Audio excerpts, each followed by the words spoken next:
के लिए स्पष्ट स्टैंड है हमारा कि हमने हमने राम को लाया है इसलिए आप हमें लाइए, ऐसे उन्होंने बोला था।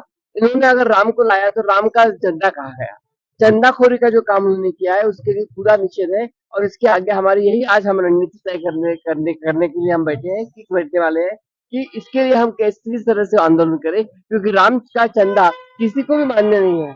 सबने अपने अपने हैसियत से सबको चंदा दिया था राम मंदिर में, लेकिन राम मंदिर का जिस तरह से उन्होंने दुरुपयोग किया उसके लिए कठिन से कठिन छोटी चुटपुटियों को पकड़ से कोई फायदा नहीं है। इसमें जो मेन आधार है उनको पकड़ना जरूरी है। हमारे जो नई नवनिर्वाचित कार्यकारिणी हुई है जिसमें उपाध्यक्ष, जनरल सेक्रेटरी और हमारे ब्लॉक प्रेसिडेंट्स और डिस्ट्रिक्ट प्रेसिडेंट्स सभी के साथ हम विचार मंथन करेंगे और आगे आने वाली राजनीतिक हमारी रणनीति क्या होगी इसके लिए हम चर्चा करेंगे। कोई लेकिन अभी तो ऐसा हमें परेशानी होती है कि किसके ऊपर भरोसा करें, लोगों ने ही समझना चाहिए, लोगों ने हाथ में लेना चाहिए।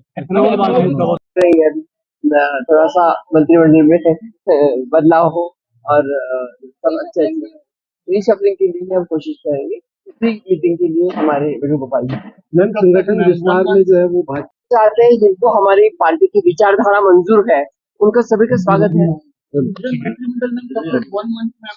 नहीं, वो टाइम आप देते हैं तो आप मुझे बार बार फोन करते हैं। हो गया। आज नेगी जी से बात करूंगी अगर वो आते हैं तो, और फिर हम उसमें से हल निकालेंगे। गलत फहमी है कुछ नहीं है, लेकिन हम दोनों को आमने सामने बिठाएंगे।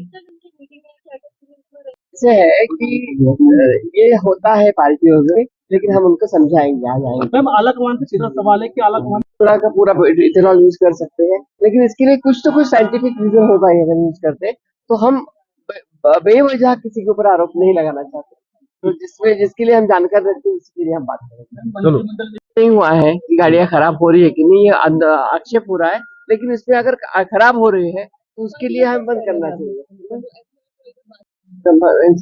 भाजपा के पीसीसी का जनरल हाउस रखा है और पीसीसी के जनरल हाउस में हमने सभी लोगों को इनवाइट किया है जो जो इसके पीसीसी के मेंबर्स अभी बने हैं और इसमें 4-5 मुद्दे हैं जिसपे हमने चर्चा करनी है। जैसे ब्लॉकों का विस्तार है, आगे डिस्ट्रिक्ट की कमेटीज हमने बनाई है और किस रणनीति से हमने आगे 2027 के इलेक्शन में जाना है, क्या हमारे रणनीति रहेगी, उसमें हम गहन विचार करेंगे और एक्सपेंशन जो हमारे ब्लॉकों का, डिस्ट्रिक्ट्स का और प्रदेश का भी होना है उसमें भी हम चर्चा करेंगे।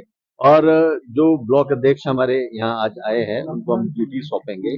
उनको हमने डेडलाइन दी है कि 15 जुलाई तक वो अपनी पूरी कार्यकारिणी बना के पीसीसी को सौंपेगी ताकि हम जल्दी ही फील्ड में अपना काम शुरू कर देंगे। इसी तरह से फ्रंटल ऑर्गेनाइजेशन के भी हमने सभी हेड्स को बुलाया है ताकि उसको भी हम आगे एक्सपैंड कर सके, चाहे वो महिला कांग्रेस है, युवा कांग्रेस है, चाहे हमारी सेवा दल है और एनएसयूआई है, जितने भी हमारे फ्रंटल है उनको भी उनकी भी कमेटियां बनेगी और साथ ही जो हमारे विंग्स हैं, अदर विंग्स है जैसे एससी विंग है, ओबीसी विंग है, तो इन विंग्स को भी हमने एक्सपैंड करना है।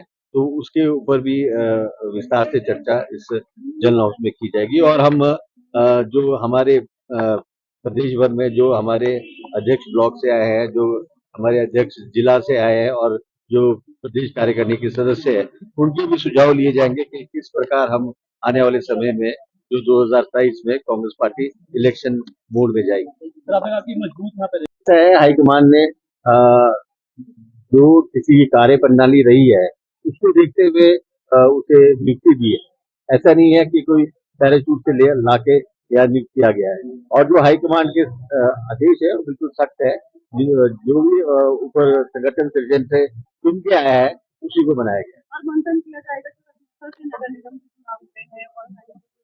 देखिए मंथन बिल्कुल क्या, पंचायती राज पे भी मंथन किया जाएगा, यूएलबी के जो चुनाव है उसमें भी मंथन किया जाएगा और जो जो हमने जहाँ हम हारे हैं उसको विशेष तौर पे हमारा फोकस रहेगा और जो जो जगह हम जीते हैं उन लोगों को हम निकाल के आगे लाएंगे, चाहे वो जिला परिषद है, चाहे वो बीडीसी है, चाहे हमारे प्रधान है। जो अच्छा जंग हमारे पास निकल के आया है उनको भी हम प्रमोट करेंगे।